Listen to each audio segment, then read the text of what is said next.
অনেকেই তাদের ভক্তিভরা ভালোবাসা দিয়ে গোপালকে আপন করে নিয়েছে। আমার কাকার মেয়েও তার অন্যথা করেনি। নমস্কার, আমি সম্পিতা।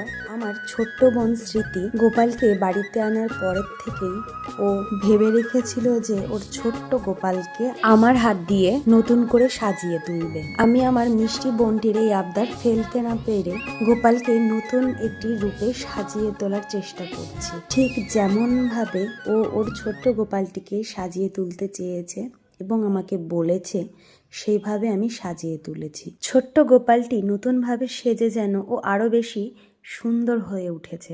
ছোট্ট গোপালটিকে দেখে আমার বোন তো অনেক খুশি হয়েছে। আমার মিষ্টি বোনের এই ছোট্ট গোপালটি নতুন রূপ পাওয়ার পর কেমন লাগছে প্লিজ তোমরা কমেন্ট করে জানিও। আর আমার এই ভিডিওটি ভালো লেগে থাকলে প্লিজ তোমরা একটা লাইক করে দিও। আর পরবর্তী ভিডিও দেখার জন্য আমার চ্যানেলটিকে সাবস্ক্রাইব করে রেখো। আবার দেখা হচ্ছে অন্য কোনো ভিডিওতে।